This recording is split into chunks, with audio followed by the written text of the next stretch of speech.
Pernahkah kita bertanya mengapa para pejabat yang sudah mendapatkan gaji berpuluhan juta, lalu dengan tunjangan yang melimpah, masih saja melakukan tindak pidana korupsi? Memang apa sih yang membuat seseorang itu nekat untuk melakukan tindak pidana korupsi? Tata kelola program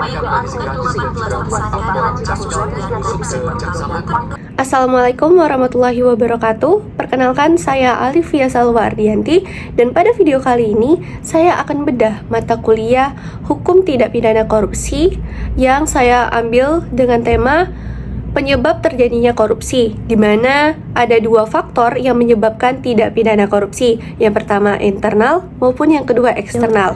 Video ini adalah final project dari mata kuliah Hukum Tidak Pidana Korupsi yang diampu oleh Ibu Laras. Pepatah pernah mengatakan, mati pun tak mau kalah dari utang, di mana pepatah ini menggambarkan bahwa betapa mengerikannya beban utang yang harus dipertanggungjawabkan. Tetapi kalau kita tarik ke ranah tindak pidana korupsi, utang yang dilakukan oleh koruptor ataupun pejabat itu tidak cuma soal materi, tetapi soal amanah dan kepercayaan masyarakat. Baik, yang pertama saya akan menjelaskan mengenai faktor internal.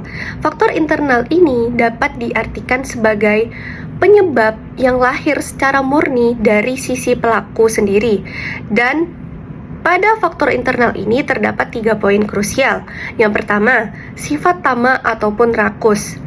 Tindak pidana korupsi pada dimensi ini seringkali bukan didasari oleh kemiskinan maupun kekurangan material, melainkan karena hilangnya rasa cukup dalam diri manusia.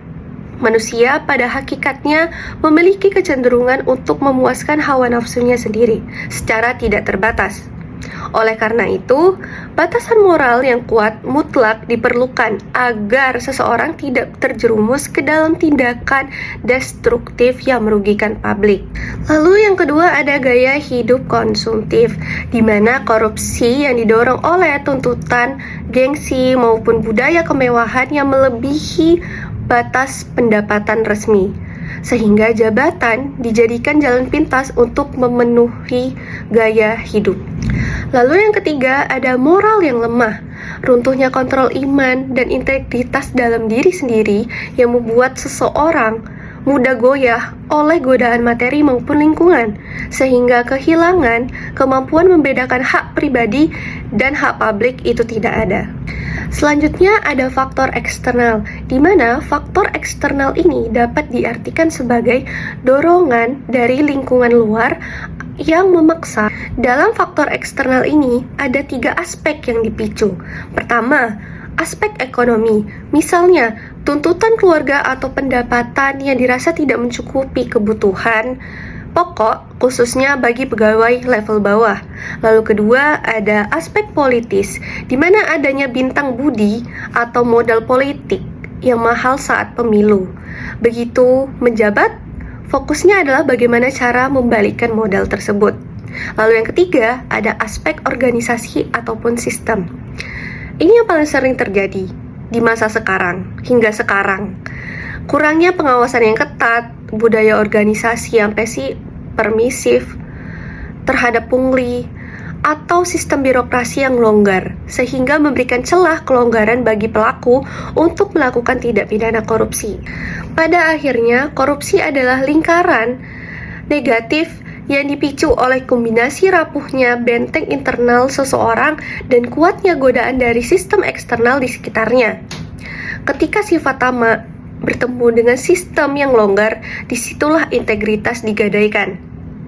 Pertanyaannya sekarang bukan lagi mengapa mereka korupsi, melainkan apakah kita siap menjadi generasi yang memutus rantai tersebut? Jawabannya ada di tangan kita, dengan cara menjaga moral dan tidak berkompromi dengan kecurangan. Semoga bedah materi tindak pidana korupsi ini bermanfaat dan dapat menambah wawasan bagi kita semua dan membuka mata kita semua untuk tidak melakukan tindak pidana korupsi. Saya Alifia Salwa Ardianti, pamit undur diri. Wabillahi taufiq wal hidayah. Wassalamualaikum warahmatullahi wabarakatuh.